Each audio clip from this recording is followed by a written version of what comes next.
এক চাঞ্চল্যকৰ ঘটনা সংঘটিত হৈছে আৰু ফুটবল খেলি এবাৰ উভতি আহোঁতে দুই খেলুৱৈ এবাৰ দুৰ্বৃত্তৰ আক্ৰমণৰ বলি হৈছে আৰু দুৰ্বৃত্তই চোকা অস্ত্ৰলৈ আক্ৰমণ কৰিছে দুই খেলুৱৈক। এই সন্দৰ্ভত কিছু দৃশ্যাংশ আছে লৈ আহিছো। দেখিবলৈ পোৱা গৈছে এক চাঞ্চল্যকৰ ঘটনা সংঘটিত হৈছে আৰু খুমটাইত সংঘটিত হৈছে এক চাঞ্চল্যকৰ ঘটনা আৰু ফুটবল খেলি ঘূৰি আহোঁতে দুজন খেলুৱৈ এবাৰ দুৰ্বৃত্তৰ আক্ৰমণৰ বলি হৈছে আৰু ফুটবল খেলুৱৈক নৃশংস আক্ৰমণ চলাইছে দুৰ্বৃত্তই। ৰাস্তাত আগভেটি চোকা অস্ত্ৰৰে আক্ৰমণ কৰিছে আৰু এইবাৰ ৰাস্তাত আগভেটি চোকা অস্ত্ৰৰে আক্ৰমণ চলাইছে দুৰ্বৃত্তই আৰু দুগৰাকীকৈ খেলুৱৈ এইবাৰ দুৰ্বৃত্তই আক্ৰমণ কৰিছে। দা আৰু লোহাৰে আক্ৰমণ কৰি হত্যাৰ চেষ্টা কৰিছে দুৰ্বৃত্তই। আৰু দৰে খুমটাইত সংঘটিত হৈছে এই ঘটনা। খুমটাইত এই চাঞ্চল্যকৰ ঘটনা সংঘটিত হৈছে। ফুটবল খেলি ঘূৰি আহিছিল আৰু এনে সময়ছোৱাতে দুগৰাকী খেলুৱৈ এইবাৰ দুৰ্বৃত্তৰ আক্ৰমণৰ বলি হৈছে আৰু ৰাস্তাতে এইবাৰ চোকা অস্ত্ৰৰে খেলুৱৈ দুগৰাকীক দুৰ্বৃত্তই আক্ৰমণ কৰিছে আৰু খেলুৱৈ দুজন হৈছে ৰাহুল গগৈ আৰু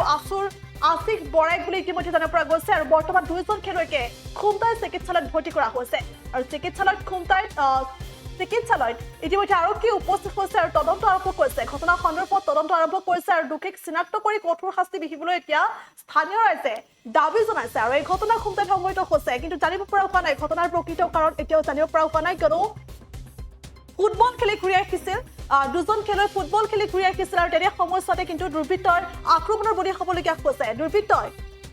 দা আৰু লোহাৰে আক্ৰমণ কৰি হত্যাৰ চেষ্টা চলাইছিল খেলুৱৈ দুগৰাকীক আৰু খেলুৱৈ দুগৰাকী হৈছে ৰাহুল গগৈ আৰু আশিষ বৰাইক বুলি ইতিমধ্যে জানিব পৰা গৈছে আৰু লগতে ফুটবল খেলি ঘূৰি আহিছিল আৰু তেনে সময়ছোৱাতে দুৰ্বৃত্তৰ আক্ৰমণৰ বলি হৈছে খেলুৱৈ দুগৰাকী আৰু ইতিমধ্যে ঘটনাস্থলীত আৰক্ষী উপস্থিত হৈছে আৰু আৰক্ষী উপস্থিত হৈ ঘটনা সন্দৰ্ভত তদন্ত ইতিমধ্যে আৰম্ভ হৈছে আৰু পৰৱৰ্তী সময়ত আৰক্ষীৰ তদন্ততহে পোহৰলৈ আহিব আচলতে ঘটনাৰ প্ৰকৃত কাৰণ কি আৰু ইতিমধ্যে দোষীক চিনাক্ত কৰি কঠোৰ শাস্তি বিহাৰ এতিয়া দাবী উত্থাপন কৰিছে। স্থানীয় ৰাইজে সেই দাবী উত্থাপন কৰিছে যাতে এই ঘটনা সংঘটিত কৰা দুৰ্বৃত্তক চিনাক্ত কৰি দোষীয়ে যাতে উচিত শাস্তি লাভ কৰে এয়া দাবী এতিয়া স্থানীয় ৰাইজে উত্থাপন কৰিছে আৰু এই ঘটনা সংঘটিত হৈছে খুমটাইত। ফুটবল খেলি ঘূৰি আহোঁতে দুগৰাকী খেলুৱৈৰ ওপৰত নৃশংস আক্ৰমণ কৰিছিল দুৰ্বৃত্তই আৰু চোকা অস্ত্ৰৰে খেলুৱৈ দুজনৰ ওপৰত আক্ৰমণ চলাইছিল দুৰ্বৃত্তই আৰু ইতিমধ্যে খেলুৱৈ দুগৰাকী খুমটাই চিকিৎসালয়ত ভৰ্তি কৰা হৈছে আৰু ইতিমধ্যে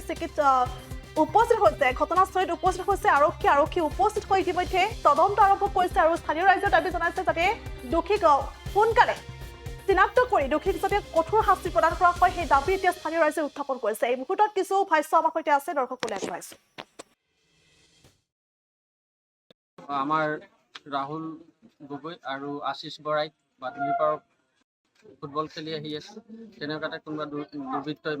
নিচাযুক্ত দ্ৰব্য খাই পেলাই আমাৰ এই দুজন ল'ৰাক ৰাস্তাত আগুচি লৈ